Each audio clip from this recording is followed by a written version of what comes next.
my souls, and welcome back to Nier Replicant. Also, seriously, did you guys think we were done? Just because we watched the credits? Just because we saw the ending? There's a lot more to this story. Blam.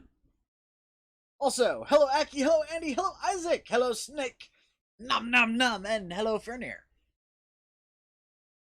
Ooh, excuse me.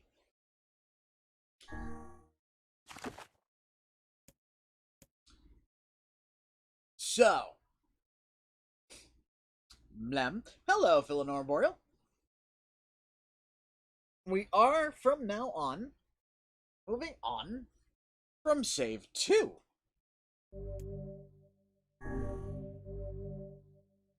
Operation complete.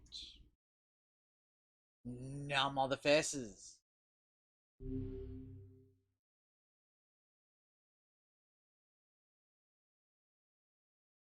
Let us begin.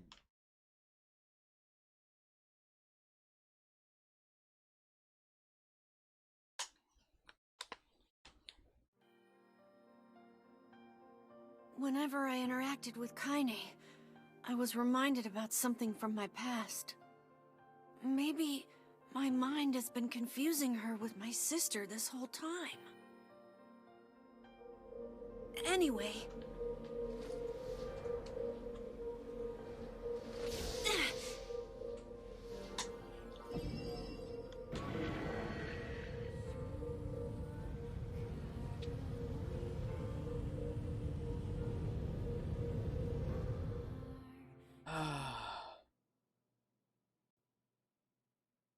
Annie's dream.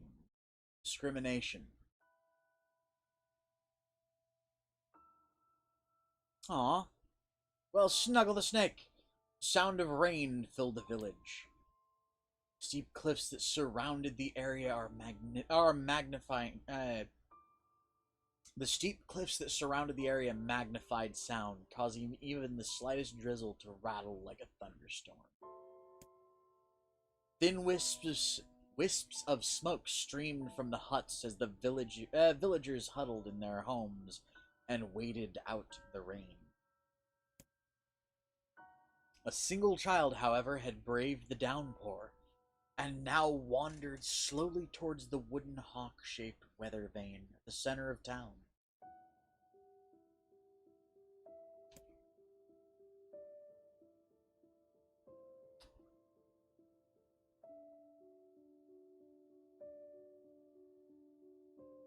Well, I mean, Andy, you can always give them a link. The wanderer reached the vane, which had existed for as long as any could remember, and stared. The child's face was simultaneously delicate and fierce, like a teacup that had suffered a shipwreck. Those traits combined with pale white skin to give the face of an almost sexless quality. If the beak turns east, I go home. If it stays west, then I... The child blinked, and slowly dripped down the young one's short hair and began its long descent to the ground. Come on. Come on. I felt a slight breeze and watched as the vane slowly creaked to life. Spinning this way and that for a moment, it finally settled with a beak pointing firmly towards the east. East? Really? Before the vane could move again, a jagged rock came spinning and tumbling through the air, striking home against the child's head.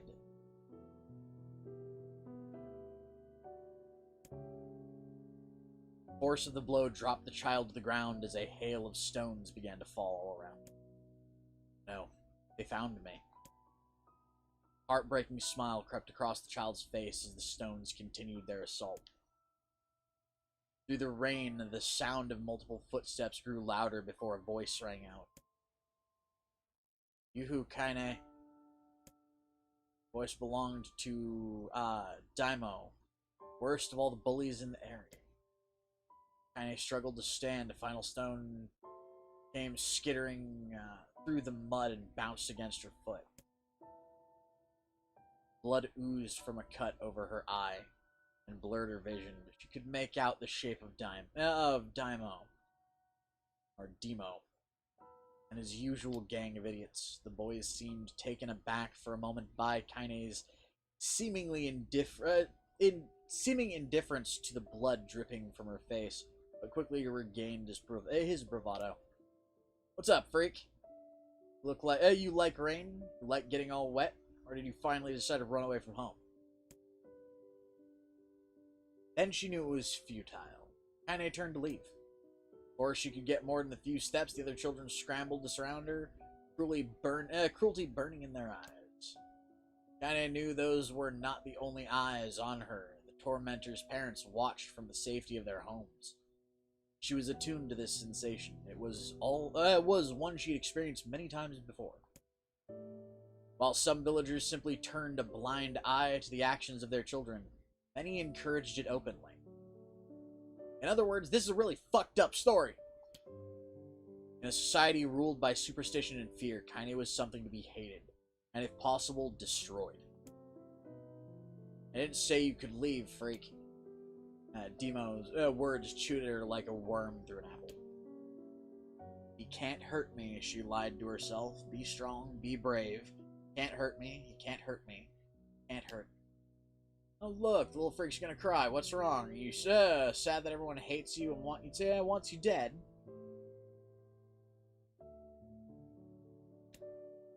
And I prayed for the rain to flood down and carry her away from a world that seemed to have no place for her.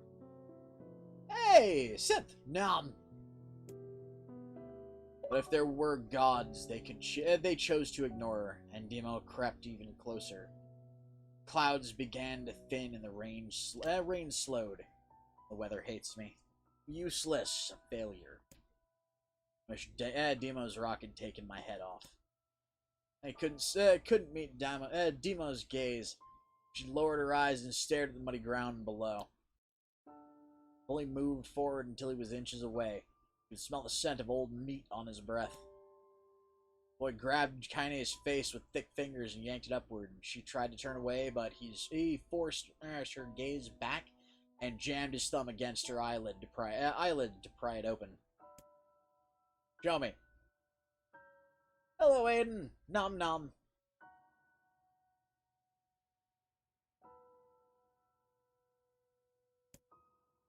"No." "Did you say no?" Demo grinned evilly. "You don't say no to me. No one says no to me." Not even taking his attention from Kaine, he called to his cohorts. "Come on, guys. Let's give the freak what she deserves." As soon as Demo finished, kicks and blows began to rain down upon Kaine. Demo paused, still grinning, as Kaine curled into a ball and tried to make the pain stop. "Get you, freak. What you acting like a girl for, huh? Everyone knows what you really are." Kaine ignored the question, choosing instead to stare at the weather vane, continued to point east, as if supremely confident about the future it had chosen for her.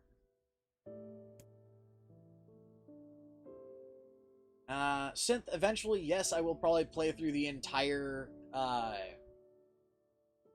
Far Cry series. Go home? That's a funny joke for someone with dead parents and no home to go to. "Freak," children chanted. "Freak, freak, freak."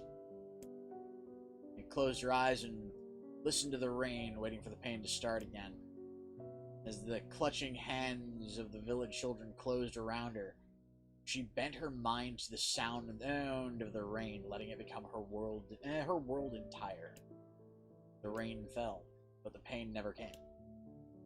Only when the laughter of her tormentors turned into terrified cries did she dare open a single blood-caked eye. I was shocked to see Daimos sprawled on the ground, pulling his head, screaming in pain. I could see blood welling from spaces between his fat, twisted fingers. Oh my god, he's crying. He's actually crying. Deprived of their leader, the other children glanced back and forth themselves, as if waiting for someone to step forward to take charge. When no savior emerged, they began to uneasily shuffle away from Kaine.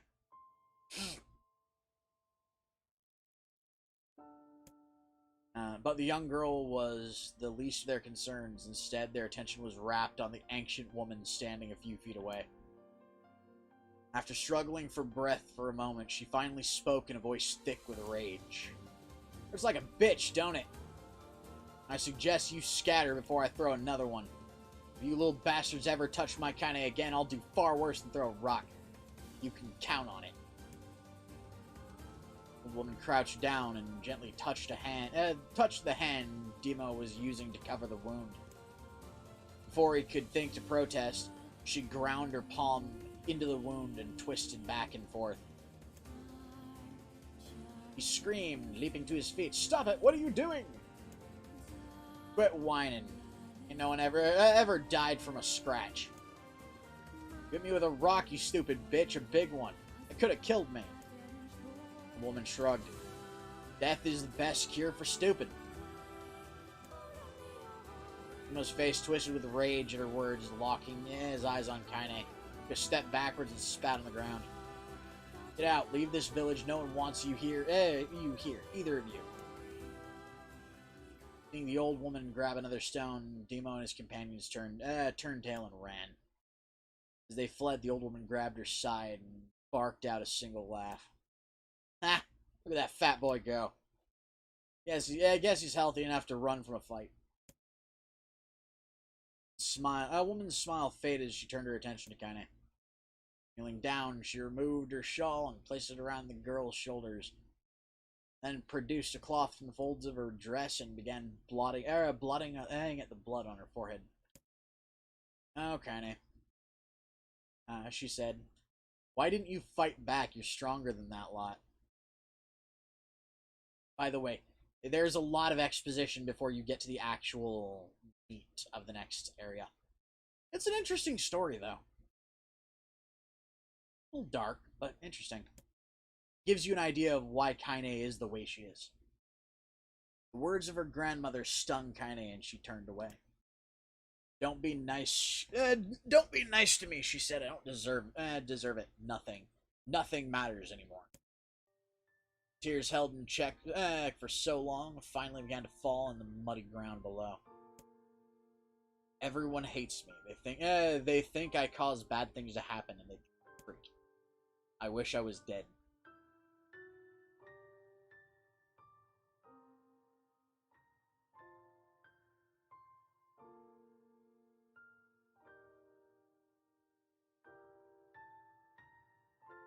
Old cringe videos? I mean, first off, that was, the last couple years that it was running, that was Frost, not me.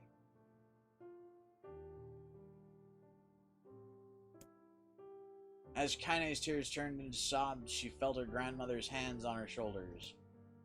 Despite her advanced age and diminutive size, she was a woman of surprising strength, and Kaine found herself unable to turn away. Yeah, no. I think I did the Chatterfox series for the first half of the series.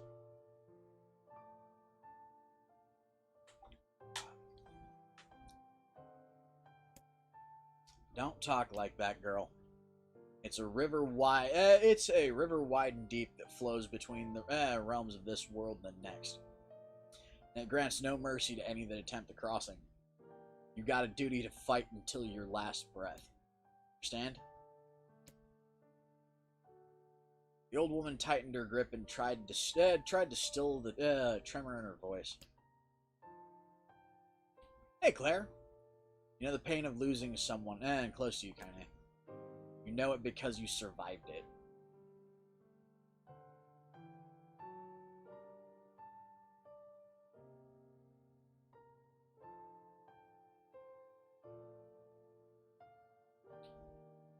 Yeah, no. Actually, Chatterfox was where Frost got his start on the channel. The old woman tightened her grip and tried to still the tremor in her voice. You know the pain of okay. You know because you survived it.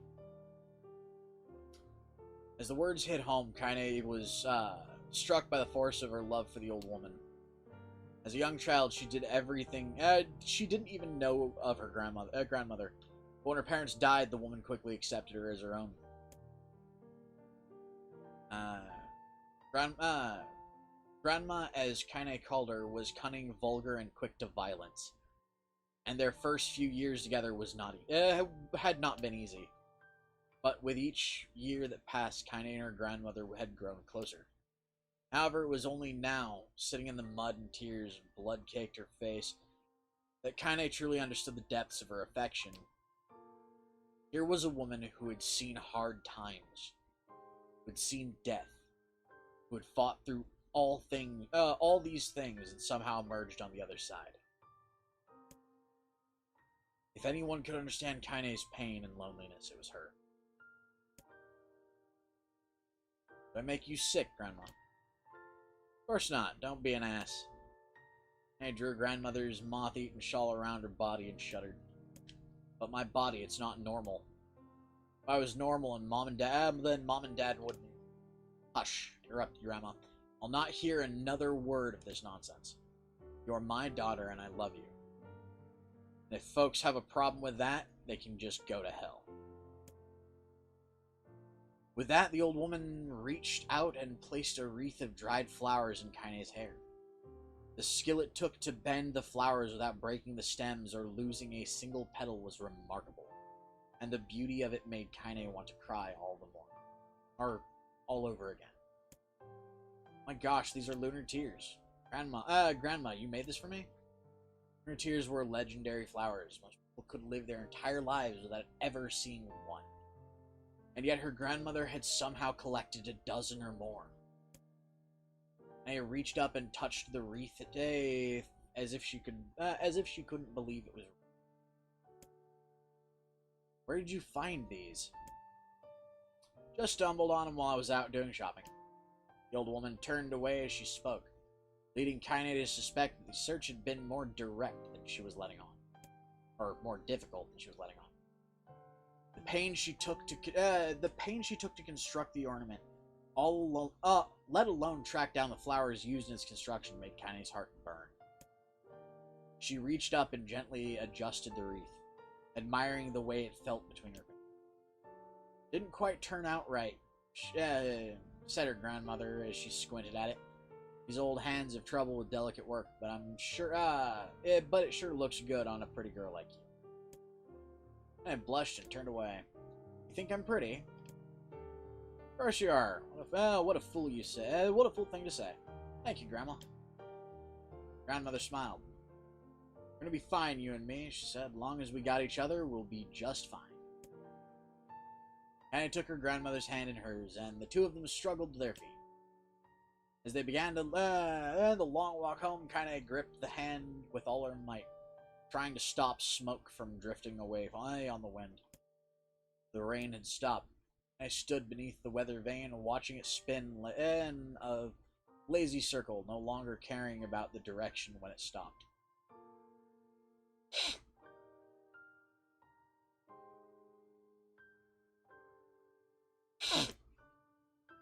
I don't need to escape. I have a home now. Grandma loves me. That's enough. Even if it's us against the world. Kaine let her gaze drift up past the vane and into the cloudy sky. Last faint hint of a rainbow was slowly fading. As she turned and headed for home, the light scattered into a million particles and vanished, seemingly taken away on the breeze. Kaine's our dreams, daily life. In the distance, Kaine heard the steady sound of an axe striking wood. The noise had a purposeful quality to it, as if she was hearing a master woodsman go about his work. The firewood being produced, however, was as far from a work of art as could be. Pieces of every shape and size were being flung around a barren yard with wild abandon. Anyone trying to stack such wood would probably die of frustration before the job was through. Stupid piece of shit axe! His grandmother flailed away with the axe, filling the air with both splinters of wood, words that would make even the most hardened sailor blush.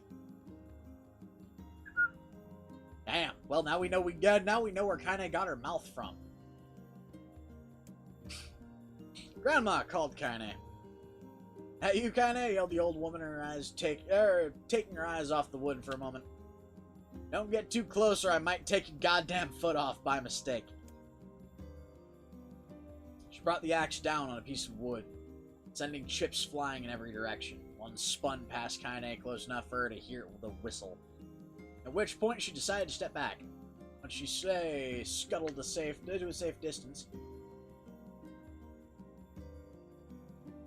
Well, Frost is actually, at the moment, out in the living room working on a new video.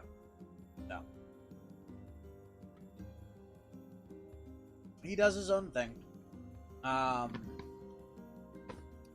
think his last video was 2 weeks ago, or a week before last. So yeah, 2 weeks ago. Once she scuttled to a safe distance, she kept her hands around her mouth and shouted, "Grandma! You need help? I can get you water or lunch or a new axe or something." Hey, Corey. The axe poised to strike another wobbly blow, paused in midair, and the old woman considered her granddaughter's offer for a moment, then smiled.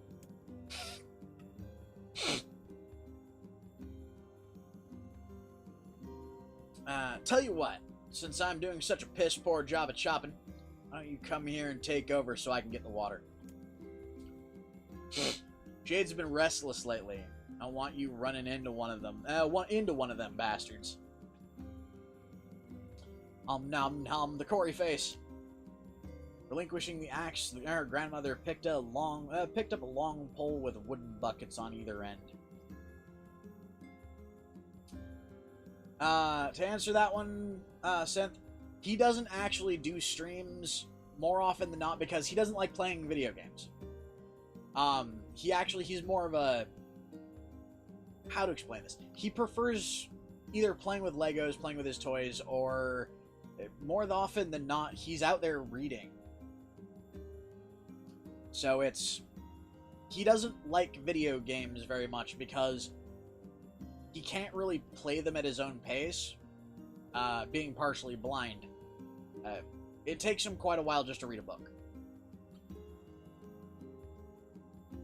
But books he can take at his own speed.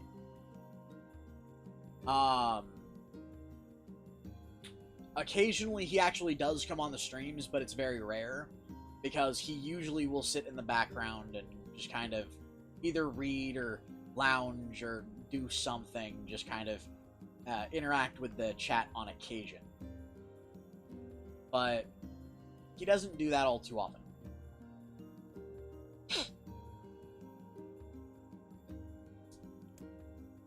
Gathering water was by far the most difficult of the two jobs, but Kaine knew better than to complain. Once Grandma's mind was set, there was no changing it. Kaine did her best to help with chores, but Grandma took every task that required travel to the village.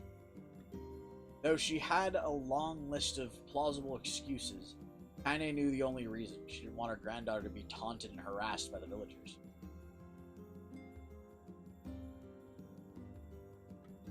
I mean, occasionally he does, but like I said, it's pretty rare. Once Kaine moved in, Grandma decided to take up residence a good distance from the area. Out of sight, out of mind seemed to be the best policy when it came to the villagers and her granddaughter, and rarely was the day when any but the two of them could be found on the rocky acre of land they called home. Kaine enjoyed the solitude, but harbored a secret resentment that her grandmother was forced to spend her golden years in such a place. Nom nom nom, the Claire fingers.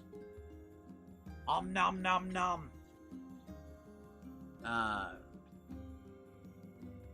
Oh, and for the record, guys, Frost also usually isn't very well awake until about an hour before I do this stream. He's nocturnal. He sleeps during the day. After watching her grandmother leave, Kaine turned her attention to the task at hand. She had never chopped wood before in her life and soon discovered why the old woman hated the chore. Swing after swing of the axe produced only tiny crack in the wood, and she finally managed to connect with a solid stroke. The tool embedded itself in the log and refused to budge. Frustrated, Kaine swung the axe around her head and threw it, log and all, across the yard. Damn it! Ah, crap. Suddenly understood the joy her grandmother felt in a good curse.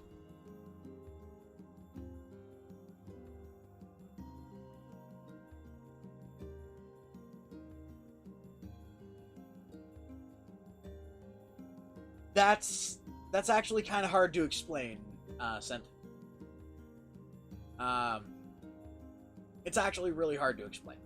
If you guys want to see what it's like to live with Frost, there's actually a series currently ongoing we'll soon be able to actually start doing again, called Life with Frost.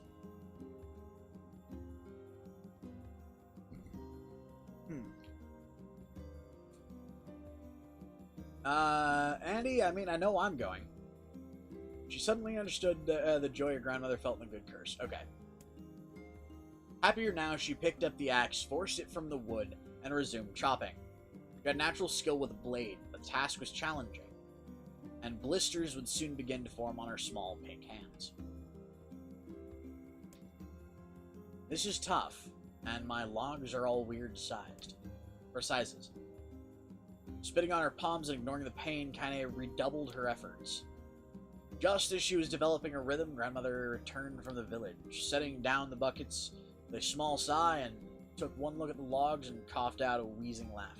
Pretty clumsy, you. You better practice if you... Grandmother suddenly collapsed to her knees, causing the buckets to wobble precariously. Eyes wide, Kaine dropped the axe and ran to her grandmother's side. Grandma! The old woman shook her head and pointed to trembling fingers at the bucket. Get the bucket. Can't let it spill. Kaine steadied the bucket with a foot as she knelt by her grandmother. A small bit of water sloshing over the side, and slosh over the side made its new home in the hem of her dress, but Kaine didn't notice.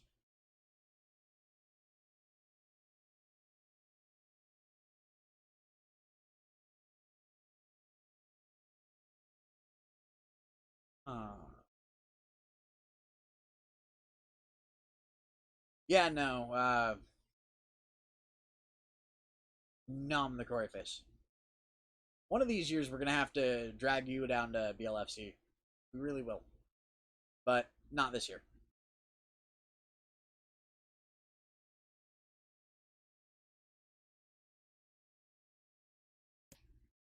Grandma, what's happening? Crazed with panic, she grabbed her grandmother by the shoulders and shook. After a moment, the woman lifted her arms and batted Kaine away. Stop that, just stop, she cried, breathing heavily. Ain't like I'm dying, just tired from the trip is all. I desperately wanted to believe her, but one look at the old woman's shaking hands and worn face told her more than words ever could. Grandmother had lived a long, hard life, and it seemed the bill was finally coming due.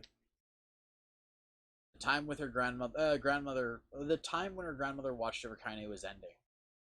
Sooner than either of them had feared, the positions would be reversed. Next morning, Kaine came to the side of her grandmother's bed, took her wrinkled hand. Grandmother, you're sick and you need medicine. I'm going to the village.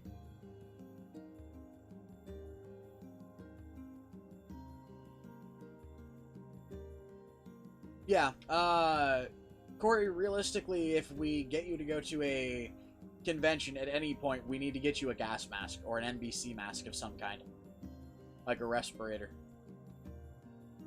Because, for immunocompromised, con crud would be a pain in the ass. Regardless of whether it was, risk of COVID or not, con crud still knocks me the fuck out.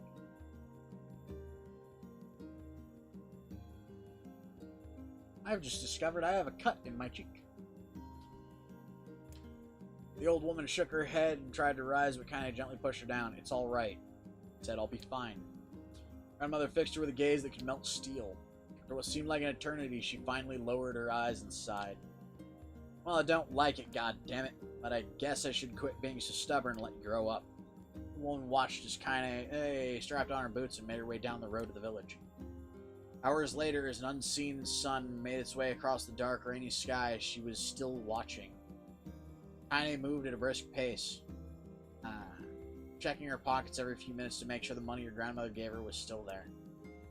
Every noise caused her to spin on her heels, making sure she wasn't being stalked by a shade, or worse, Demo and his gang.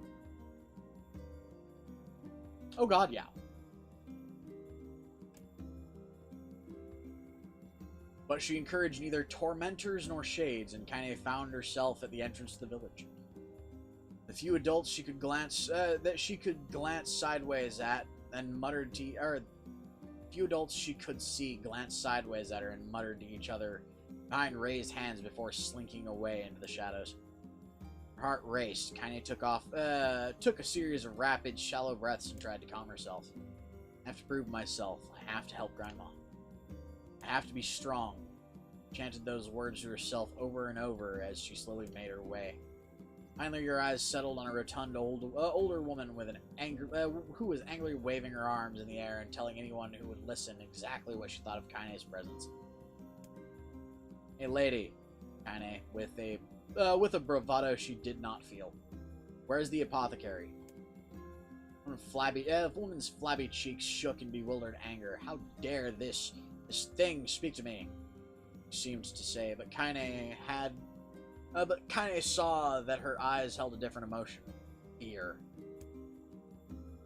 "Yeah, we're both scared, lady. Trust me on this one." "Which way?" Kaine repeated. The woman pointed at a small building to her right before hitching up her dress and stumbling off in the other direction. Or hiking up. No, hitching up.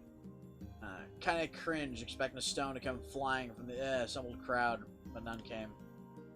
Her mind was filled with a strange sense of pride as she made her way to the apothecary, but the new emotion had little time to take root, for as soon as she opened the door, she noticed a familiar customer at the counter.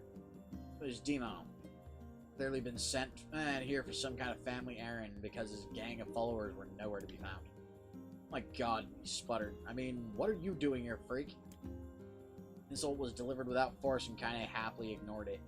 Stretching on tiptoes to see over the counter, she asked the shopkeeper for the medication. "Ah," barked Daimyo. "The old bitch finally keel over?" "Go to hell, Demo." Well, his eyes grew so wide they seemed ready to fall out of his head. But before he could let fly a comeback, or worse, a punch, the apothecary told him to knock it off before he kicked them both out of the store. Demo slunk out of the shop, cursing Kaine under his breath. Once he was gone, she allowed herself to breathe once more, taking a brief tour of the shop while the owner prepared her medication. Countless tiny bottles filled the cramped store, each with a label written in some indecipherable language. An ocean of aromas assaulted her nose, creating a scent that was exotic but not altogether unpleasant. Blem. I did, by the way, tell you guys, as a fair warning, this area of the game is a lot of information dump, but it tells an interesting story of why and how Kaine is who she is. Seeing such a variety of supplies, it gave Kaine a sense of peace. Surely in a world so vast, there would be a place she could call home. On the far wall behind a counter rested a portrait of a stunning young girl. The picture had once contained bright, vibrant colors, but time had worked its cruel magic, and they were beginning to fade. The beauty of the work, however, remained undiminished. "You like that picture?" And he turned to find the apothecary with a small vial of medicine in his hand. His eyes were gentle but sad, and he seemed to stare through her and into nothing as he spoke. "That's my daughter. I sketched it when she was just a little girl. Been dead a long time now." Anya didn't know how to respond. She just stared at the portrait and tried to come up with the right words. "Pictures are wonderful things," continued the shopkeeper. They let the ones closest to you live on forever. He shook his head slightly and looked down at Kaine and smiled, handing her the medicine, and reached into a sizable green apron and produced a handful of wax crayons. You should have these. There's no one left that I wish to draw. And it took an instinctive step back, causing the shopkeeper's face to darken. Yes, I've heard the rumors about you, he said. Small village, and word travels quickly. Between you and me, I'm not sure which of them to believe, but I also don't think that matters much.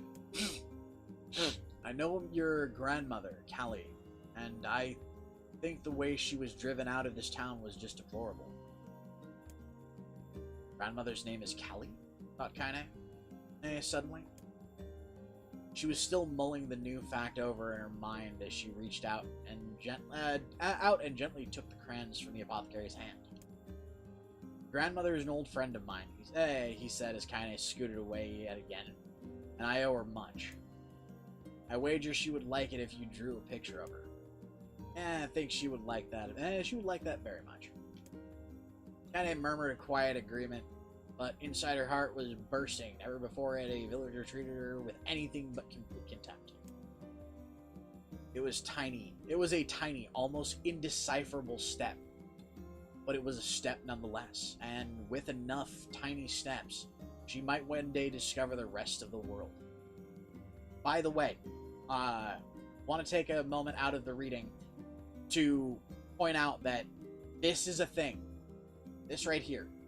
This is a thing. It's one of the reasons why I try to be as nice as I can to everyone I meet. Is because you never fucking know.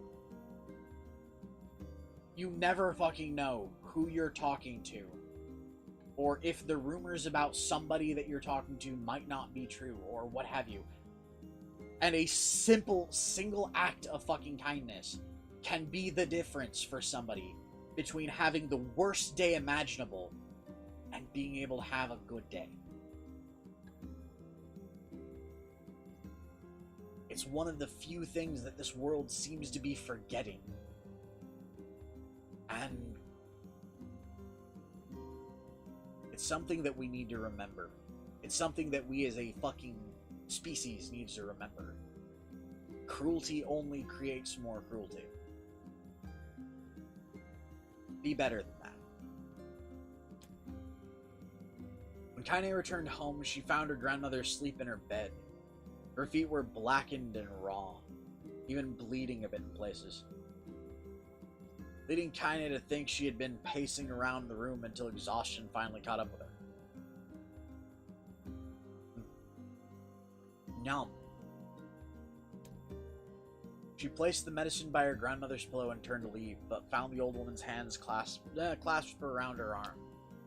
Back already, are you? Come here, let me have a look at you. Back already, are you? Asked her grandmother with a yawn. Come here, let me have a look at you. Emma sat up and examined Kaine from head to toe. Finally satisfied that nothing terrible had befallen her grandchild, she leaned back and allowed herself to relax. Well, how was it? Those bastards give you any trouble? It was kind of fun, said Kaine with a small smile. No, seriously, it was. Fun, eh? Her grandmother asked her grandmother with a voice which implied she believed anything but. Uh-huh. Well, anytime you need me to run an errand, let me know. As she spoke, Kaine removed the crayons from her pocket. After a brief explanation of their source, she informed her grandmother that she was going to sketch her portrait. A portrait of me? Ridiculous. No one wants to stare at a wrinkled old crone. But grandmother, it'll make you live forever. Poor shit, said her grandmother, throwing back the sheet from her bed. Living forever would just piss me off. Now put those crayons away and help with dinner.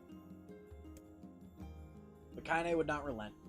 And in the end, Grandma found herself leaning against the wall of their house as if poised for a master artist. And took up the crayons, eyed her subject carefully, and set to work. Just as her grandmother was about to nod off, Kaine finished the piece. After staring at it for a bit, she released it from her grip and let it slowly drift to the floor. It's terrible. It doesn't look like you at all. Sorry, Grandma. I thought these crayons would, you know, make drawing easy or something.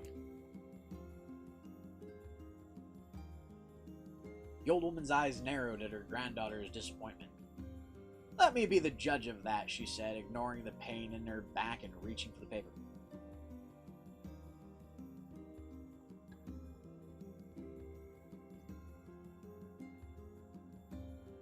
Yep. Seriously, it's actually a good thing to think about, Isaac. It's a good example of what I was just saying. You never know, legitimately, when what you do can be the difference between somebody having a good or a bad day. So, why the fuck would you ever want to give somebody a reason to have a bad day? I mean, I get it. There are certain circumstances where you don't get a choice. A good example, if you're a fucking doctor and you have to tell somebody that they're dying, you're gonna fuck up their day that way. But if you're just passing somebody on the street, or you're talking to somebody that you know, or somebody that you've recently met, every interaction you have, every choice you make to either be kind or to be cruel, could be the deciding factor in whether or not that person has a good day or a bad day. In some cases, it can legitimately be the deciding factor for whether or not that person wakes up tomorrow. So, it's a thing.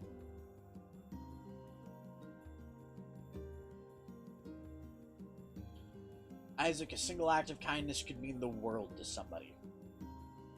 Which is how it is. The sketch could have been a person's face. The sketch could have been a person's face. Could have been a boulder, a lump of clay, or an incredibly misshapen loaf of bread.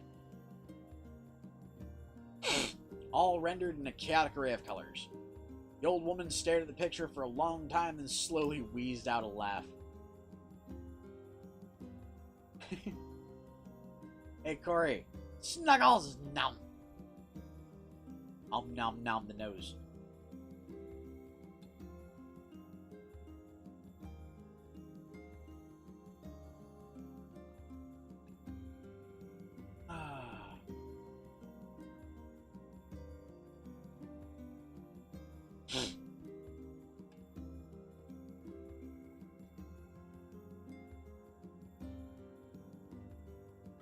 Yeah. Philanor Boreal, that's actually a really good example of fucking somebody being cruel for the sake of being cruel.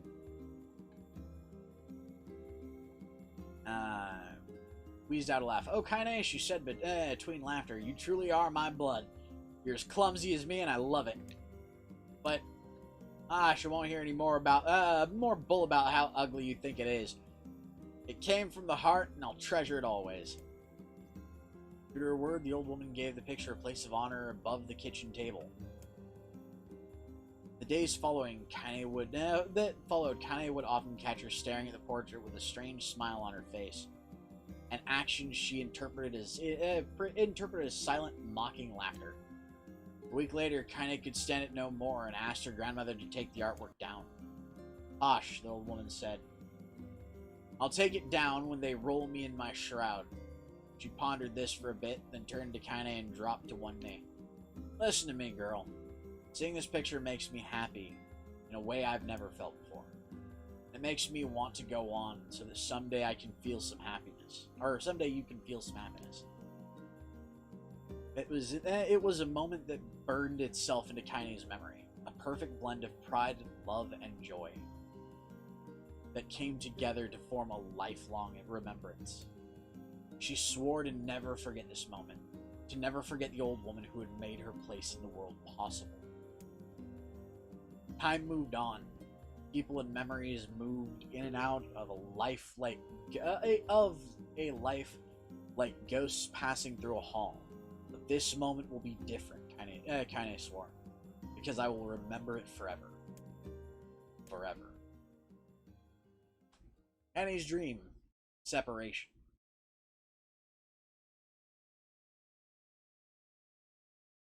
Kaine listened to the sound of crackling firewood and stared at the black object on her plate. She'd been pushing it around the wooden disc for a good 10 minutes, ignoring the bemused stare of her grandmother.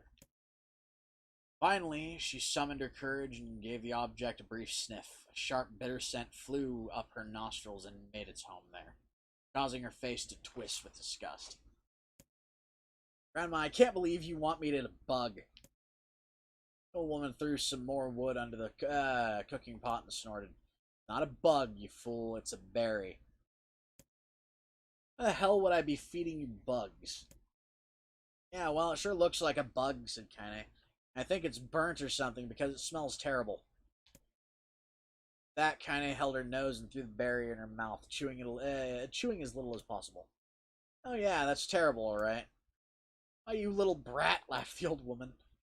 Look at that sass on you. You've been spending too much time with me, and that's a fact.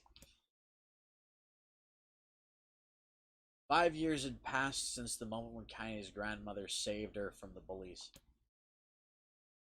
As is often the way with two stubborn people, their relationship had grown in fits and starts. But moved forward all the same. Excuse me. Meals that used to be somber affairs were now filled with laughter and hurled abuse in equal measure. Ah, she knows. Kaine could not remember a time when she had been happier. As the years went by, Kaine started to shoulder more and more of the daily responsibilities. Her grandmother's legs grew weaker by the day, and she could no longer do many of the chores she used to take for granted. And so this morning found Kaine lacing up her work boots, with a breakfast of burnt berry rolling through her belly. Where are you going today? Asked Grandma suddenly. Kaine looked up, surprised. The old woman rarely asked for specifics anymore. Well, I was going to check out the kelma trees and see if they were ripe. Thought we could make some jam or something. Oh, I'm going to pick up some flagstones, so I need to take the wheelbarrow.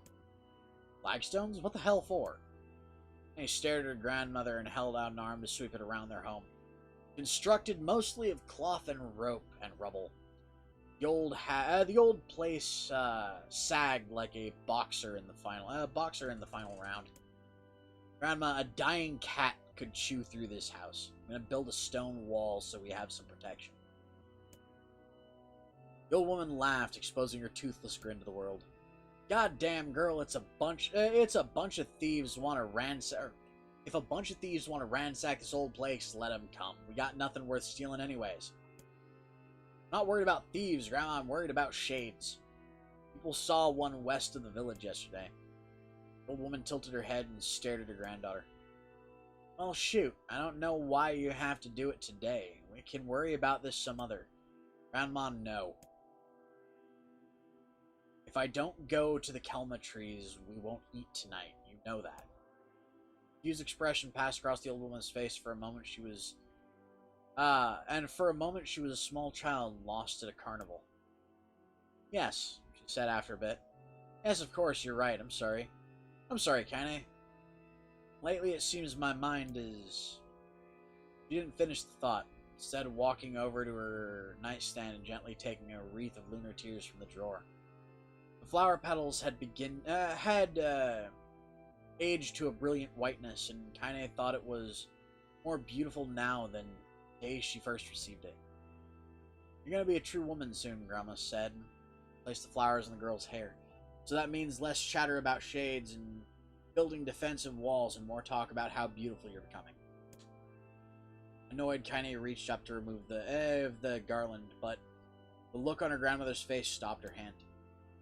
You're a beautiful thing, said the old woman, and there ain't another like you in the world. Very proud of you. Okay, Grandma, that's enough goddamn compliments for one day. Such a mouth on you. Where did that come from? Gee, I wonder. I'll teach you to sass me, girl, yelled Grandma. Suddenly, she lurched forward and grabbed Kaine by the ears, pulling her around the room with a crazed grin on her face. Grandma, yelled Kaine in a quaking voice. Stop it, what the hell? The old woman stared at her and blinked and slowly held her wrinkled hands out as if it was the first time she had ever seen them. Oh, I don't know what happened there. I'm sorry, girl. Sometimes my mind just... I thought the look on her grandmother's face was the most heartbreaking thing she'd ever seen. Listen, she began. Maybe I should stay home after all. No, I won't have you stay here and keep an eye on an old codger like me. You go get your fruit and your wall and whatnot, and I'll be fine.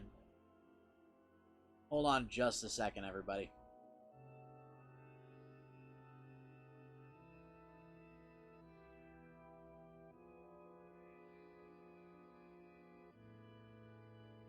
I'll be fine, and when you come back, I'll have a nice grasshopper dinner waiting for you. Annie rolled her eyes and kissed her grandmother on the forehead and made ready to depart, trying desperately to ignore the worry that was gnawing at the walls of her heart. Annie could feel the old woman's eyes watching her as she moved down the path. Don't turn around, she told herself. But in the end, the temptation was too great. She spun on her heels for one final look and saw a small bent woman standing in front of a ramshackle hut with a sad expression on her face. God, she looked so old now.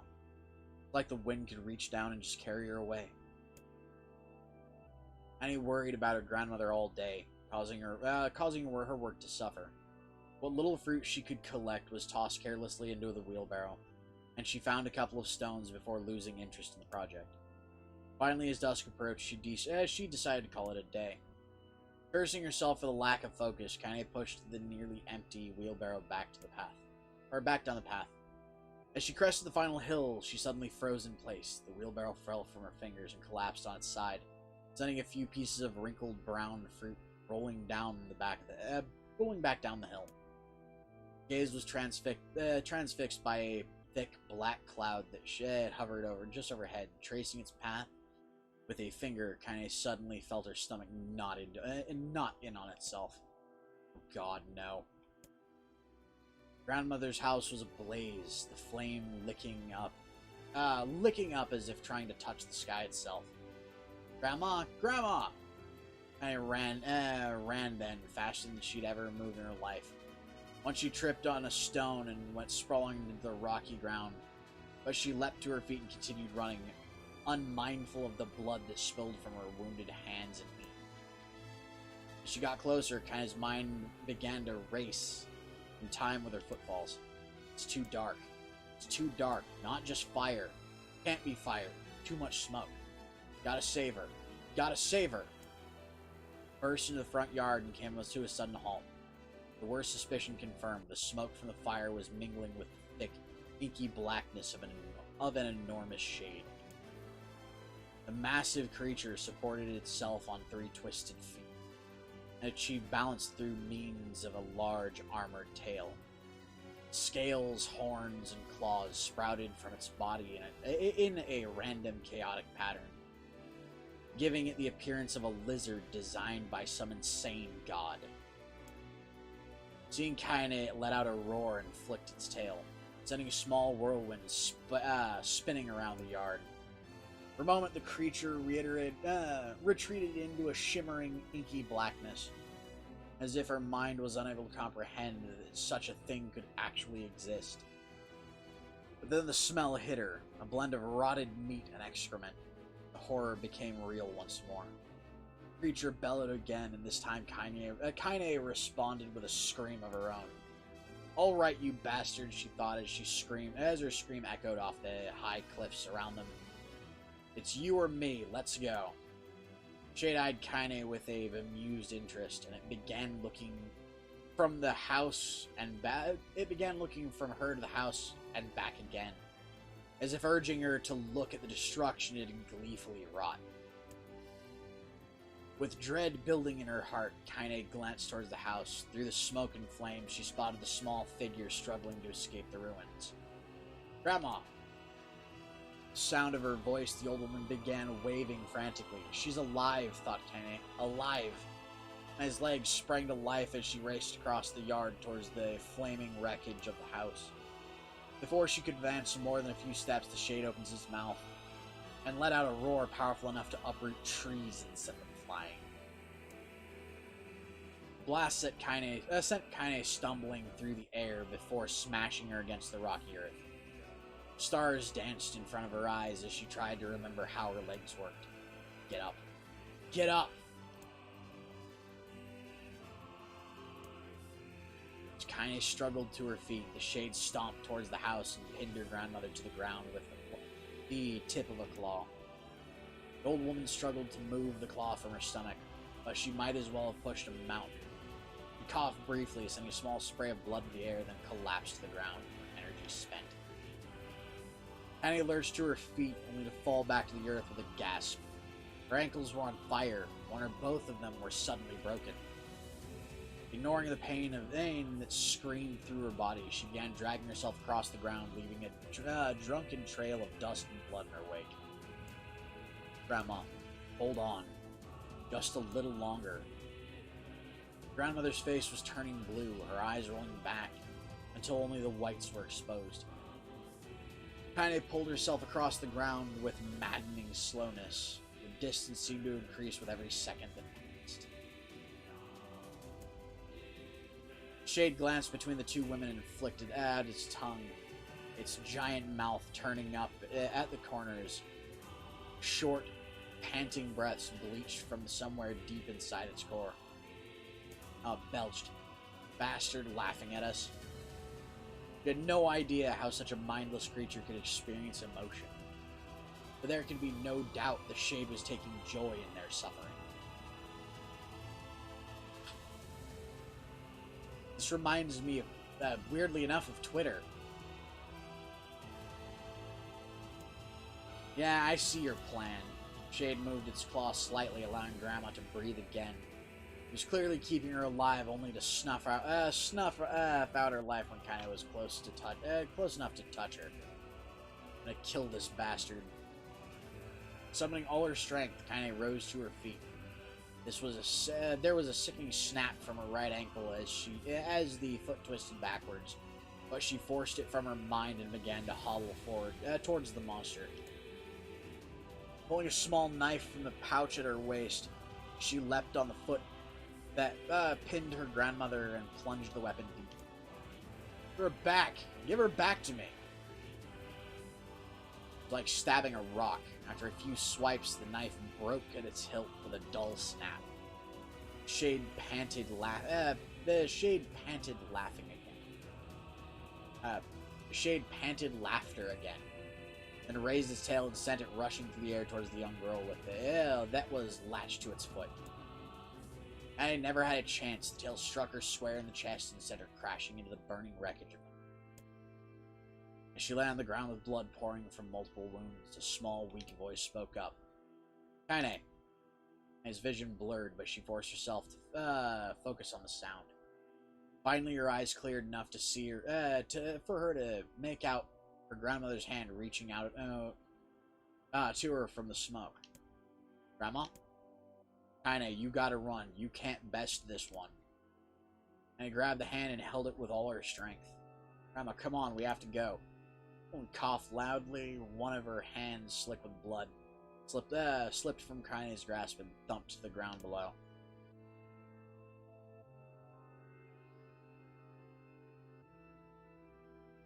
Fucking hard to read.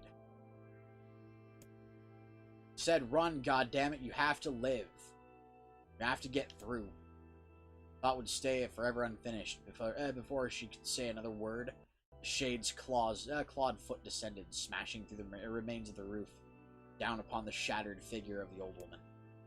Blood oozed from gaps in the creature's toes as a terrible, putrid smell assaulted Kaine's nose once again. She stared at the foot, dumbfounded, convinced that it was that what she was seeing could not be possible, or could not possibly be real. The creature finally lifted its appendage. All that remained underneath was a twisted, unrecognized mass of rubble and blood. Red. Grandmother was gone. Kaine blinked, trying to feel the hands which had been in hers just a moment before. For a fleeting instant, she could remember the warmth of that embrace and the trembling of the fingers.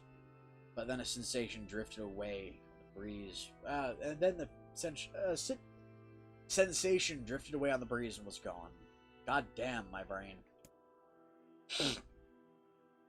Memories flashed through Kaine's mind, one after another, faster and faster, until they became a meaningless jangle of noise. And a scream, then a thunderous sound that echoed off the cliffs. It seemed to roll away forever. The shade eased forward. Black ichor, however you want to pronounce it, poured from its mouth and dissolved into smoke on the ground below. The earth shook with every step as it crept towards its prey. Anae's body slowly rose as if controlled by a mad puppet master. Her arms and legs were bent at impossible angles. Her head lolled dangerously to the side, yet somehow she managed to stand. Staring at the shade, her eyes began to glow with a deep red fire. The creature, so confident just moments before, took a slow, hesitant step backwards, trying to discern if the broken human could possibly pose a threat. Never underestimate the power of somebody you just fucked over.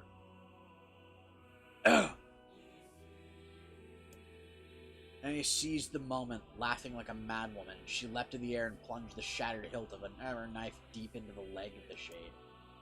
Jade shook Kaine off like a fly, sending her crashing to the earth once again. Tress rose and fell slowly, as if a great weight was resting on it. Moist sounds of pain echoed through her mind. Something warm and thick oozed from her ears. That blood? Think it is. Think I'm bleeding to death. No, can't die. Grandma told me to live. Deep inside Kaine's mind, something finally broke. The sound, the pain, the smoke and flames. All of it faded away until all that remained was a single incantation repeated over and over again. Kill it. Kill it. Kill it.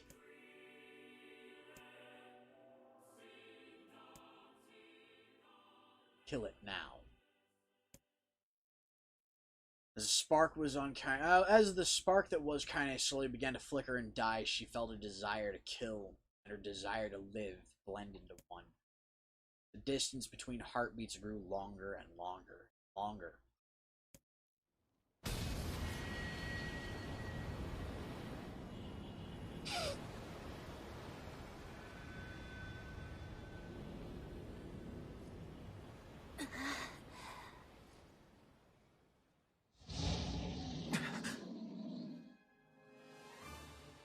The beast approaches. Oh, I There we know. go. What do you guys think? Hell of a thing, huh?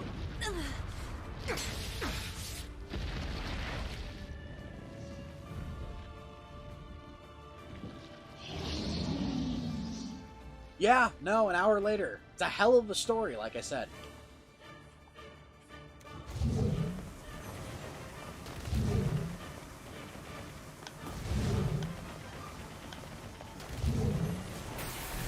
What anger this creature must have. How did it even survive these past 5 years? I'm not gonna let this happen again. It dies today. My sword feels lighter. It's not the blade, but the skill of the user. Strike it down.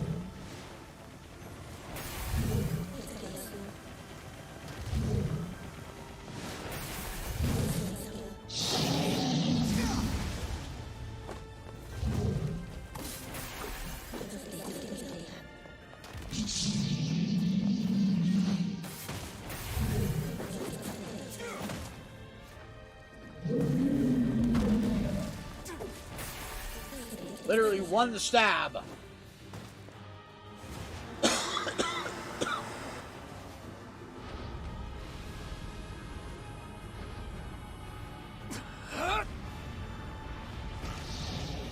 You guys will find, by the way, that some of the things now in this game will be different.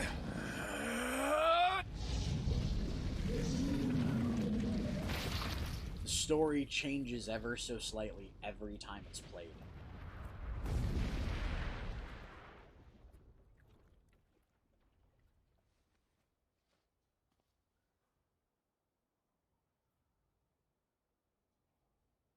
Aru. Oh, excuse me.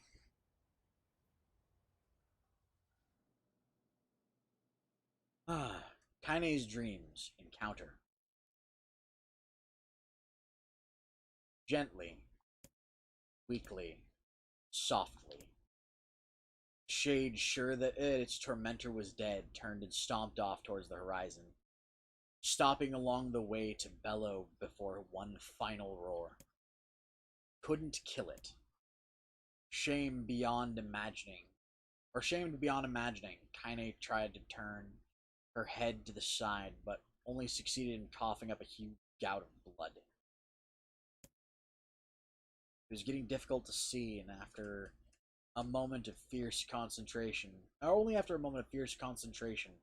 did she realize that her left eye was gone. Laughing to herself, she turned her remaining eye to the ruin of her home and noticed a ragged lump of arm resting a few feet away. Yeah, that's mine, she thought with a mad giggle. This is gonna make clapping a real bitch. That's the first thing you think when you see your severed fucking arm on the ground. Oh! Ha! Cried a sudden voice from the depths of her mind. Finally gonna die, are ya? Well, you had it coming. What the hell, Demo, she thought, as an unseen assailant. Or thought at the unseen assailant. Go to hell before I pluck your eye out and feed them to a dog. The voice of her childhood terror evaporated into smoke, only to be replaced by another more recent voice. Hold still, the apothecary, materializing from the ruins like a ghost. I want to draw you. That way you can live forever. No, stop. I don't want to live forever. I want to die right here. I see, he said. Well, if that's what you want. Spectral shopkeeper fluttered in and out of existence for a moment, then produced a piece of paper and sketched quietly. After a few seconds, he turned the page and Kaine smiled.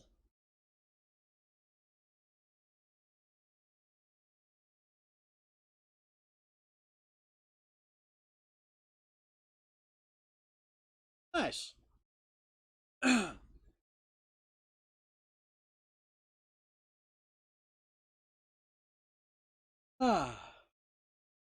Anyways,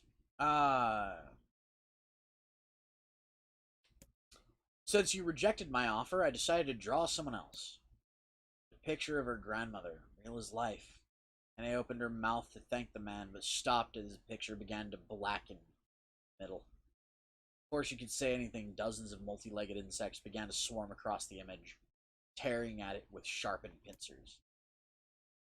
Stop, no, don't hurt that picture. And he reached out with her remaining arm and waved futilely at the air. We were surprised the insects fell off the picture and onto the ground below, where they vanished into tiny black tendrils of smoke. Relieved, Kaine turned her good eye back to the picture, only to open her mouth in a silent scream. The sketch now showed her grandmother as she truly was, a smashed, unrecognizable lump of nothing. The apothecary smiled and then broke into a jolly dance. See that? He cried as he danced his jig. It's perfect now. She looks just like you. Look like that? God, oh God, I'm gonna die. I'm gonna die. Drowning in despair, Kaine laid her head back in the mud and smoke of her ruined house, and waited for the end to come. But just before she let everything go, an unfamiliar voice began whispering in her ear. Ain't you got a wish, sunshine? The voice was vulgar and fierce at the same time, as if insanity had somehow found a way to take form. And I wanted to scream as the voice crawled crawled under her skin. Her lungs refused to work. You know, a wish. Like a prayer or something? Why don't you get on your knees and start praying to heaven? Please please, invisible man in the sky, save me, save me!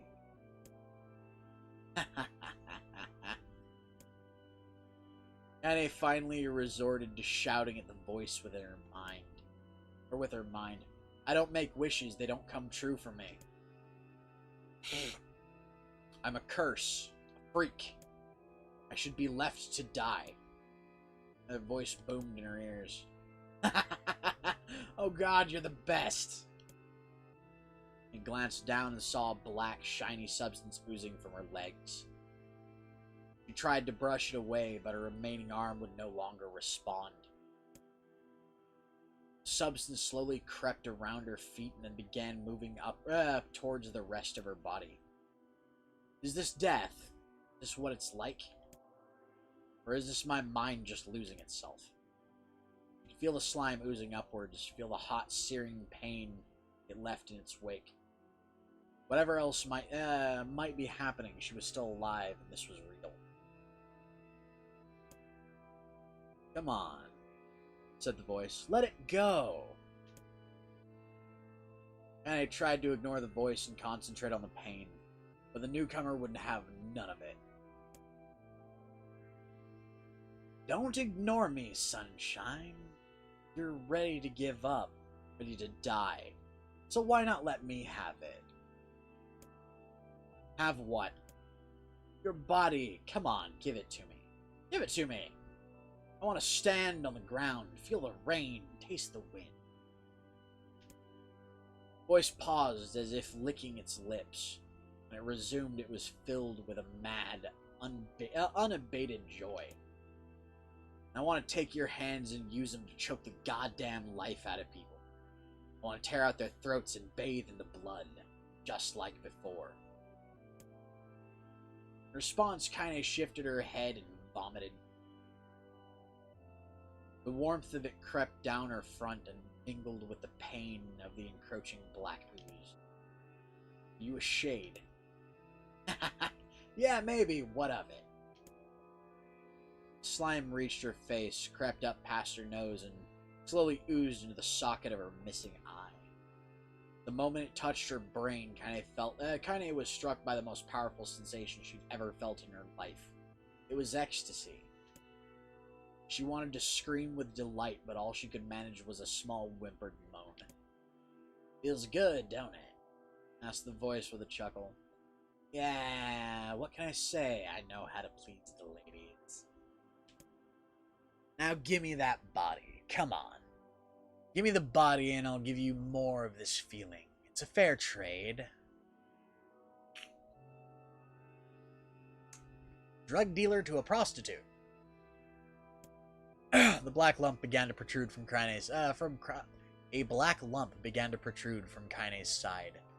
As she watched, it grew longer and thicker, eventually taking the form of her missing arm. I can see better, she thought. My eye must be growing back too. Slime reached up to envelop the rest of her face, but she managed to brush it away. Stop, she whimpered, marveling at how she regained her voice. Stop. Black ooze hesitated, as if considering the request, and quickly shimmered down her body before disappearing into a cloud of smoke. What the hell, sunshine? Screamed the voice. We had a deal. I thought you wanted to die. Grandma said I can't yet. Brief image of her grandmother, bloodied and broken, flashed before her eyes. She saw the shade that had killed her, and heard its mocking laughter, and closed her eyes and forced the image from her mind. Her whole body was quaking with rage. When she opened her eyes again, they burned bright red. That thing took my grandmother. I have to kill it before I die.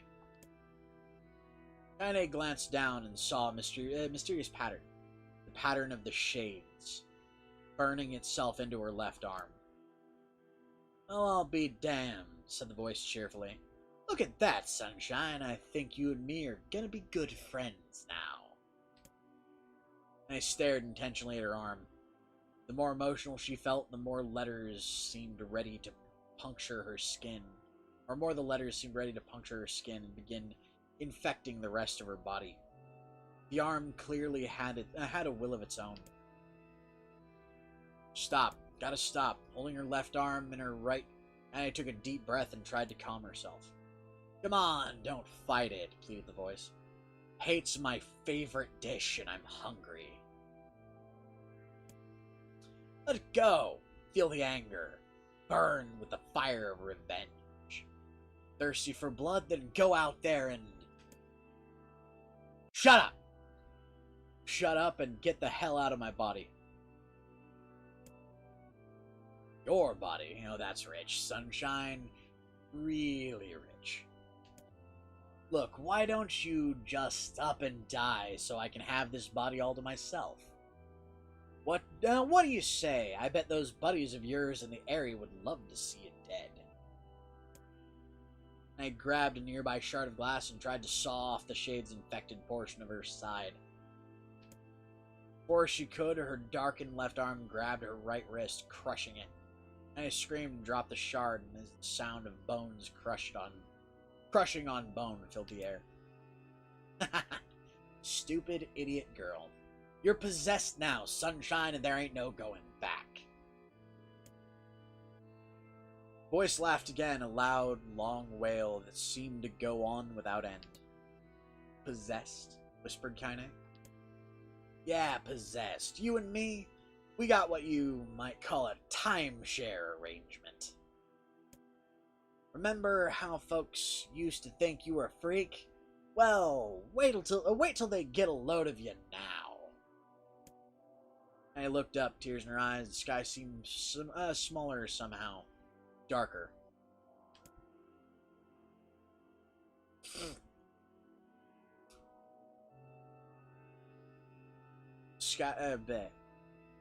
Is this because of that shade? Is this how they see the world? So, listen, heard the voice. I know this whole possession thing seems a bit sudden, but it ain't all bad. There's plenty in it for you, too. I'm a very powerful creature, Sunshine. And now that power belongs to you. You got enemies, people you want to kill? I can make it happen. That little fat kid who kept picking on you? That big old shade that squashed your granny? Well, we'll wrap them up in their own assholes. No more abuse for you, Sunshine. No more pain. Wait, and he said, you're a shade. Why would you help me kill another shade? What, you think I'm some kind of racist? Some killing snob? I don't give a good goddamn who you murder, honey pants. I just want to drink from the well. That shade's voice fucking hurts, by the way. Kaine considered this as she struggled to her feet. The power of the shade coursing through her. Smoke from her house was drifting away with the wind. She enjoyed the way the cool evening breeze felt on her new left arm. After a long pause, the voice spoke again. So, how about it? You and me? We could have some good times together. Excuse me. Look, I'll even take care of the bloody part if you don't want. Fuck off, asshole. Muttered Kaine. I'll handle the killing. Screamed the voice. Look at you go. Oh, Sunshine, we're gonna have so much fun. Listen, my name is Tyrion. And if you ever need me, I'll just be hanging out in this piece of meat you call a heart. Now get to it. The more you kill, the more your heart turns rotten and sour. I like rotten and sour. And I found herself nodding at the voice. Yeah, she said. Yeah, I think this can work. I'm gonna find that shade. I'm gonna strangle it with my own. I'm gonna strangle it with my own guts. I'm gonna strangle it with its own guts. And when I'm done, I'm going to do the same to you, Tyrion. Count on it. Ha! Laughed Tyrion. It's shit bigger than I've shit bigger than you. So, good luck with that. Oh, and hey, one more thing. Right now, you and me are sharing this body. But if you ever run out of hate, you ever, go soft, then I'm gonna take over everything. So keep on killing, sunshine, and watch your back. Voice grew fainter and gradually faded away, fading to somewhere deep inside Kaine herself. Kaine waited until she was sure the voice was gone, waved her new left arm around a few times. It feels perfectly normal, she thought. It feels like mine. Desperately, she began poking and prodding at the new limb, determined to find something wrong with it. She didn't want it to feel normal. This would mean the creature inside her had already won. I'm not a shade, I'm Kaine. Repeating this mantra in her mind, she slowly began digging through the rubble of her house, being careful to ignore the certain red-stained blood spot in the corner. Finally, after what seemed like an eternity of heartbreaking work, she found what she was looking for. It was the wreath of lunar tears. Though it had been thrown to hell and back, the garland petals were as bright as ever. Kaine started to place it in her hair, slowly lowered the wreath and stared at it. Sorry, Grandma, I'm so sorry. But I don't deserve to wear it anymore. I'm possessed, corrupted, freak. This time, I don't think these are just going... I don't think there's any going back. Holding the flowers to her heart, Kaine fell to the ground and sobbed. As night gradually lightened to dawn and the people of the area rose to their daily lives, she remained in that position, as if tears could somehow wash away the horror that now infected her world. Alive! Stay alive! Stay alive! Grandma. Kaine, you gotta live! You gotta come back to us!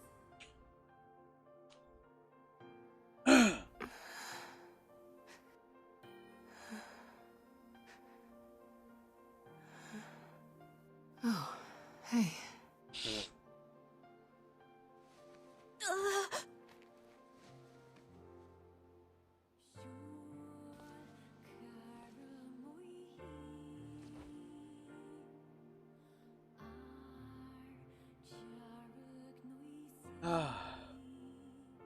Emil, you were the one calling me, weren't you? You still recognize me? Of course. I knew you right away. Huh. Thank you, Kaine. Welcome back, Kaine. Wow, you grew up. So, how long has it been? 5 years.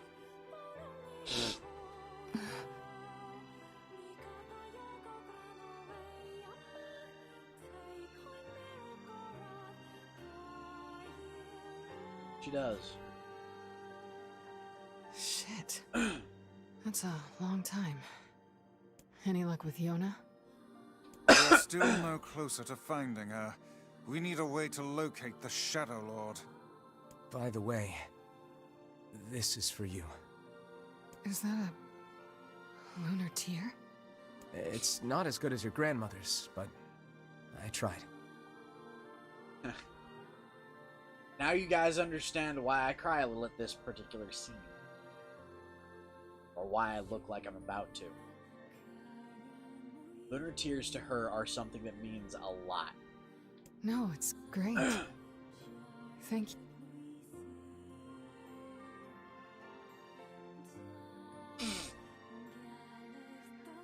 Kaine waking from her long petrified sleep. Emil's unflagging kindness. Our reunion was a happy one, and we let it wash over us like rain. There we go. That is, until Devila and Popola had to go and ruin it all.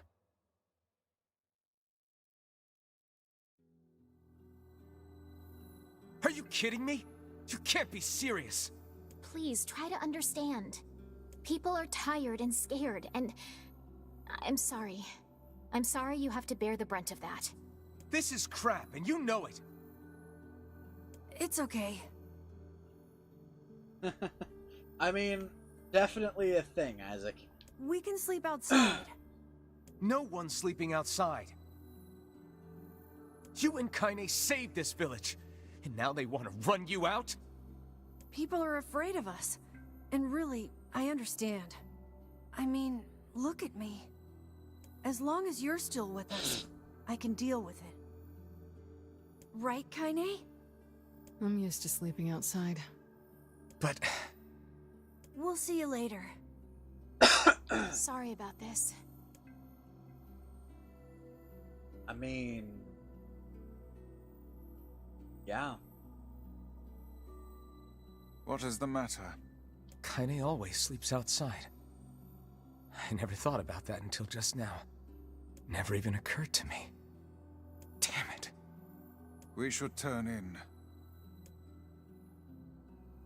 Okay. One of the things I that is didn't get very much sleep that new night. to this game is the Mother's Diary. For the first time in my life, I hated Devila.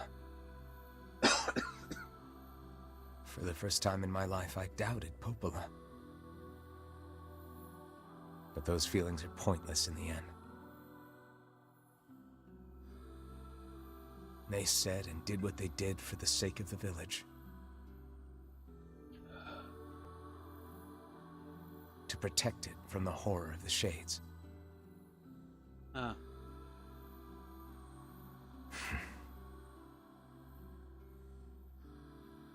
Really, how can I blame Devila and Popola? In the end, I'm just as bad.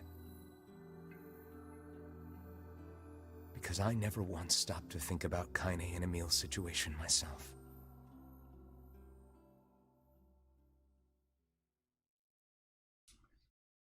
Yeah. Oh my god. Brain.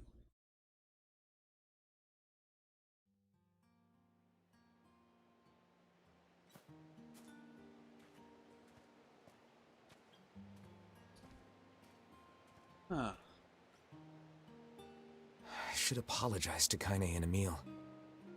But what good would that even do? I got a fire going. Kaine. Wait, is that? Good. See what I mean by things are Fires different? Weird, aren't they? Feel like I'm so happy to get to talk to you again, Kaine. Yeah, me too. I tried everything I could think of to save you, you know. I polished you with a special cloth. I poured warm water over you. Huh.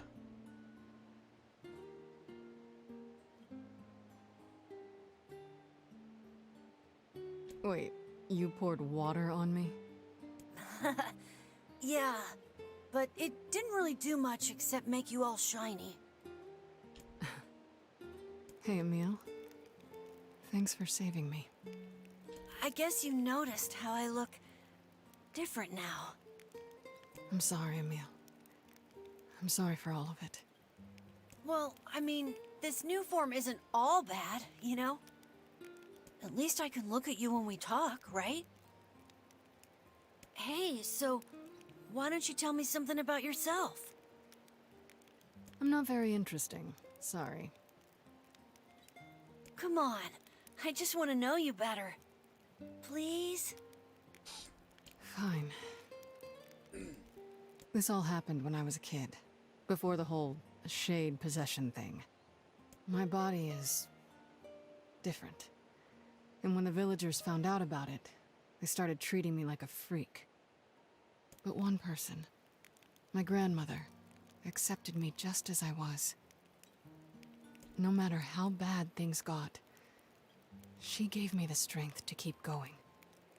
She's really special to you, huh? Yeah. Oh, hey! That gives me an idea. Since we cured your petrification, we should start looking for a way to cure your possession in my body. I know we can do it if we all work together. Heck, it'll probably be super easy. Let me guess. More warm water?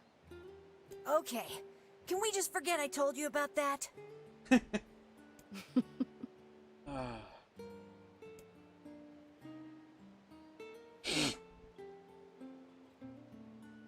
There's a lot of exposition in games like this.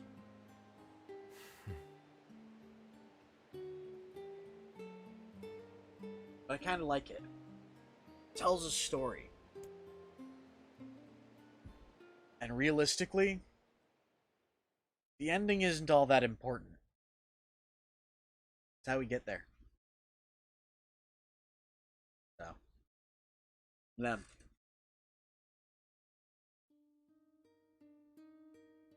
Sleep well? Sure.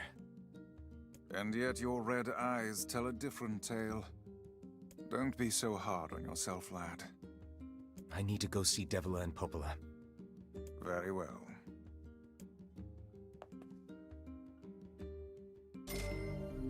Take the gold. Gold moon flower seed.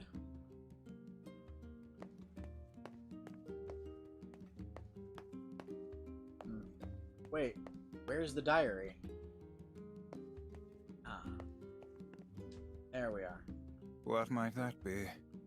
It's Mom's diary. I've not heard you speak much about your mother. She got the black scrawl and died when I was little. My apologies for bringing it up. It's all right. I can barely remember her face anymore. This is the only thing I have left of her. Reading it helps remind me of when we were still a family. I see. But the final entries get a little strange. In what way? Well, here. Take a look.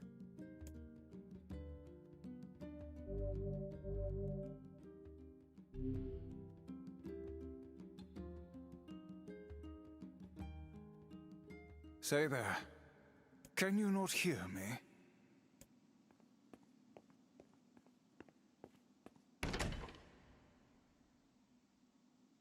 Why are you standing about like a slack-jawed ninny? Sorry. Felt like I was dreaming or something. Sleeping on one's feet is quite the talent indeed. Come now, there's the door. Right. Let's go.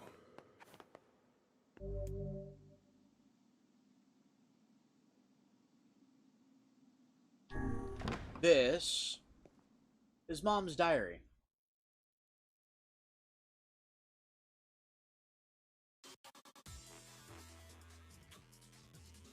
It's the world of the recycled vessel, created to avoid destruction of all.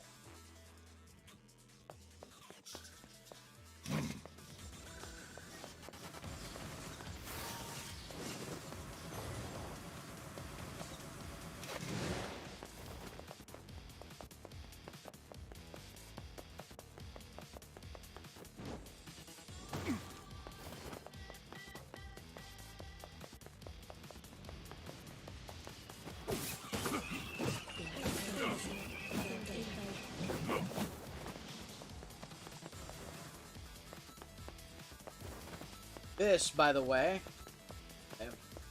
I was about to say, this is what people would refer to as Daddy Nier, because this is the old Nier. This is from Nier Gestalt.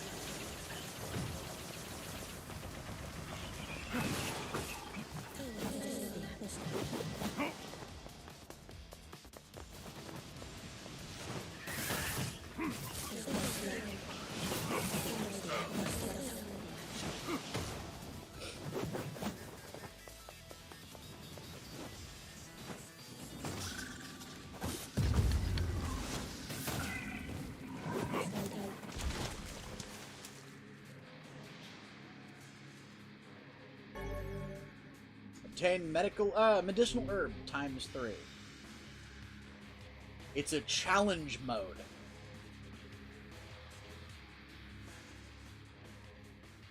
Black Scroll, Lost Destiny, a white book, false truth.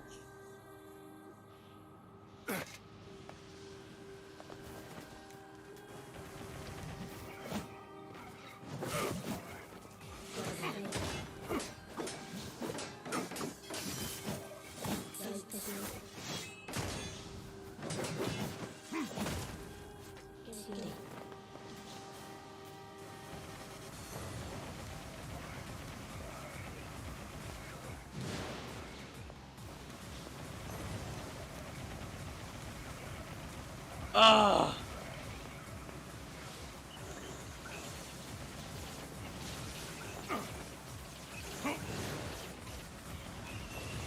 Yep.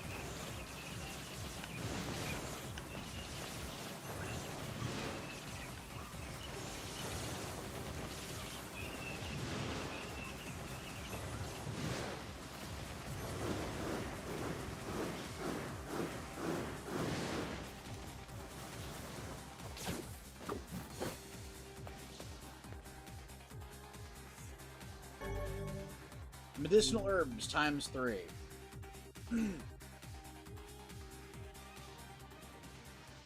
Soldiers of Salt called forth white death. Their legion, those who plunged into the darkness.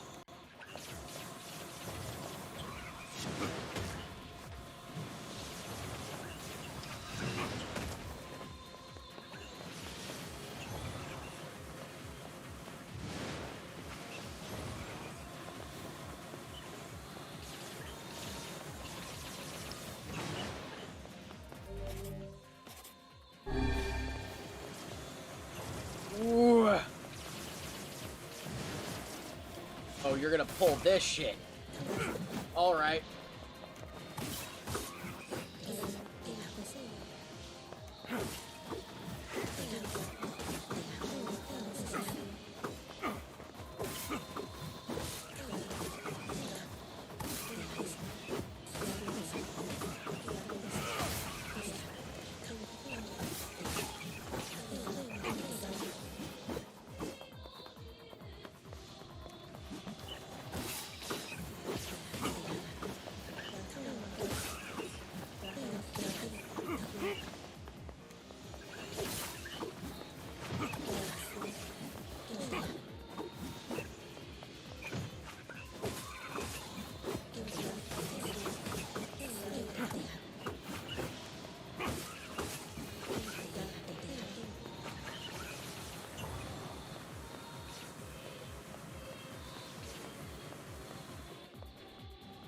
Go.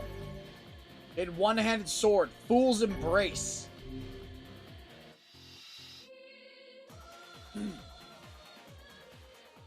Dragon's corpse brought death to the world, delivering it under the power of magic.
Die.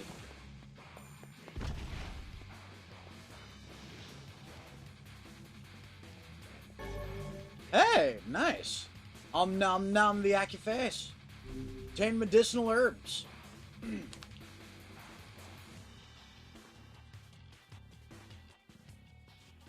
Black sickness stain the future. The journey to return the soul to its vessel.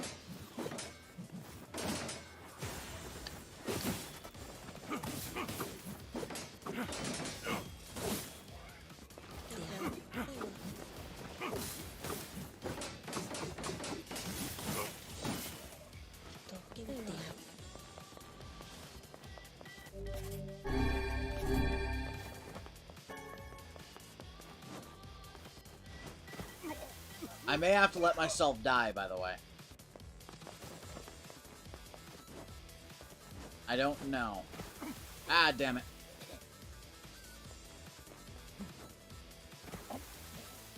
I'm not good at platforming side-scroller. At least not in this game. Oh, I forgot I could dash.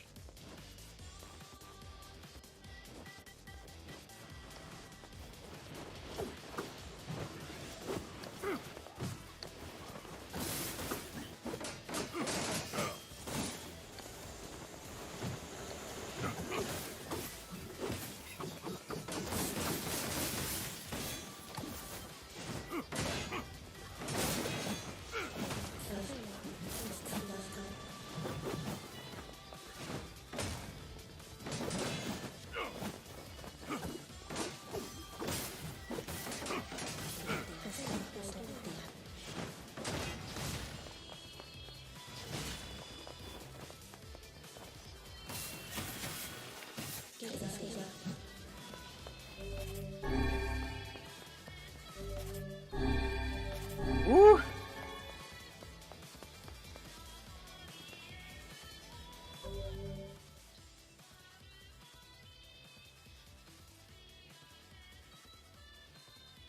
Yep.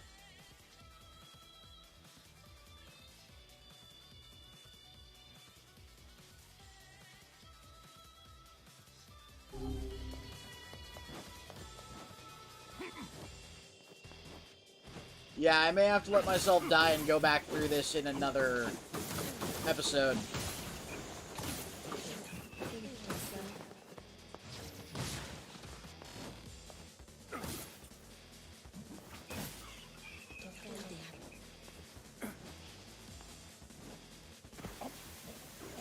Yeah.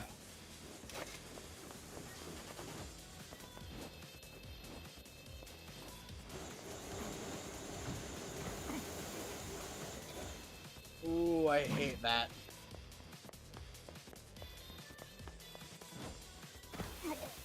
God damn it!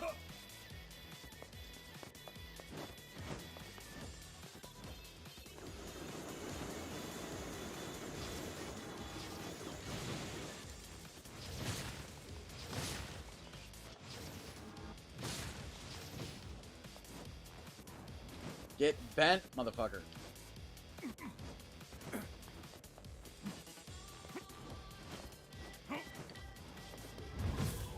Ooh.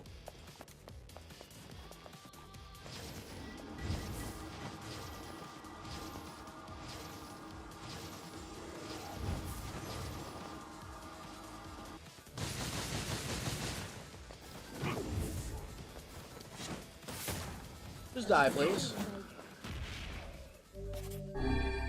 I'm gonna see how far I can get in this. Oh. Obtain the Kabuki outfit. So, I got through it. You get earned 1,000 experience points and 3 medicinal herbs. Okay, so it is done in chunks. There we go.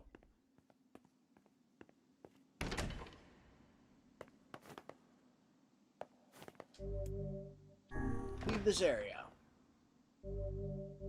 Saving game. It is saved.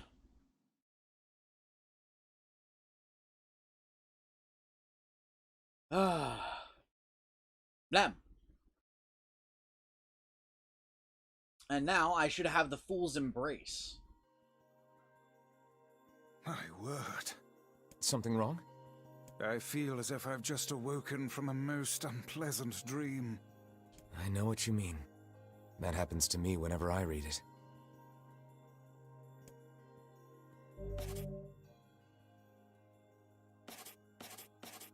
There it is. A powerful as...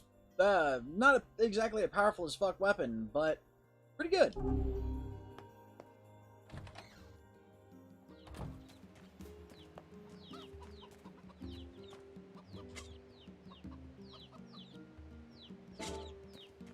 Oh, I forgot that happened on occasion. I forgot that if you go through this way, if you go... Ah, fuck me.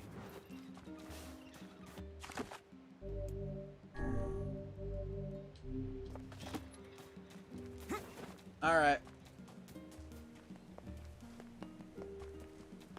Let's talk to Devla. Hey. Oh, hi. I kinda thought you'd never talk to us again. I understand you're doing this for the village, and that you don't have a choice. Pretty much, yeah. But look, why don't you go talk to Popola? I think she wanted to discuss the Shadow Lord with you. I'm headed there next. Oh, and Devila? Yeah? Sorry about yesterday. I shouldn't have lost my temper like that. You don't need to apologize. Anyone would be upset when their friends are hurting. Let Emil and Kaine know that we're sorry, alright? Alright. Alright. Guys, I'm actually going to, I think, actually, you know what? I'll go through the conversation with Popola. But after that, I think I'm done for the night.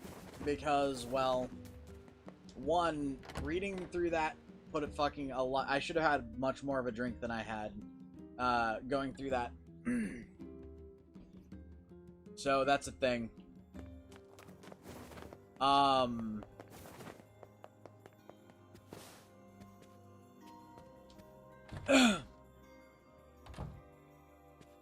Popola? Oh. Hello. Look, I want to apologize for Stop. You didn't do anything wrong. Oh, and by the way, in this playthrough, we're also going to be focusing just a little bit on getting the spear upgraded. Yeah, but neither did you. You're just trying to protect the villagers, and I jumped down your throat for it. It's very kind of you to say so. Regardless, please don't let it trouble you. Ahem.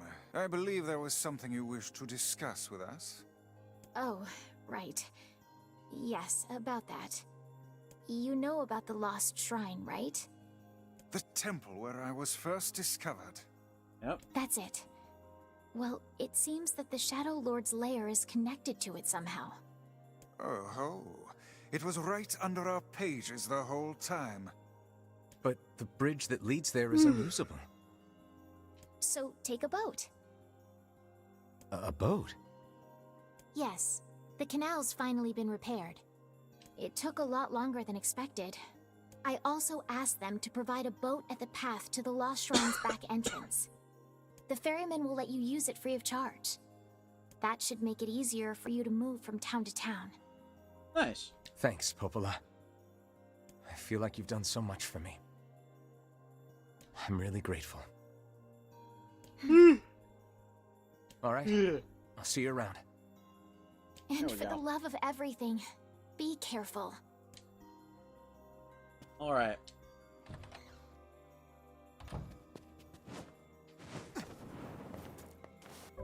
Another thing I'm going to check really quick before we end.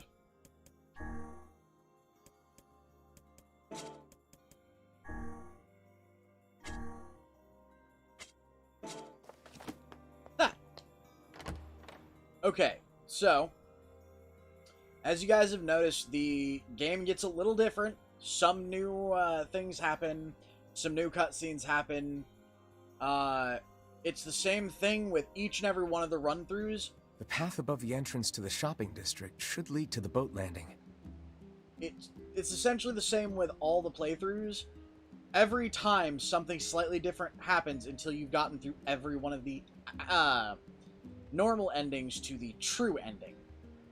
And if memory serves, there are 5 endings, A through E.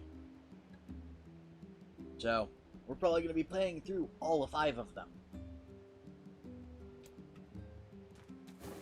How excellent to know the canal is finished. Hopefully this puts our days of running all over behind us. The faster we can move, the faster we can save Yona. Let's use it as often as we need. Alright. Here we go. Well, that's it for tonight. So, folks, if you enjoyed the gameplay or the commentary, give us a like. If you want to keep up with this or any of our other content, hit subscribe and ring the bell. Become part of our notification squad so you can see when we upload and when we go live. But for now, this is Kitthesoulless signing off. So until next time, everybody, bye-bye! Mlem! Also, goodbye, Philanor Boreal, goodbye, Isaac, goodbye, Furry, goodbye, Aki! Nom nom nom! Good night to you all, and nom nom the faces. Ta-ta.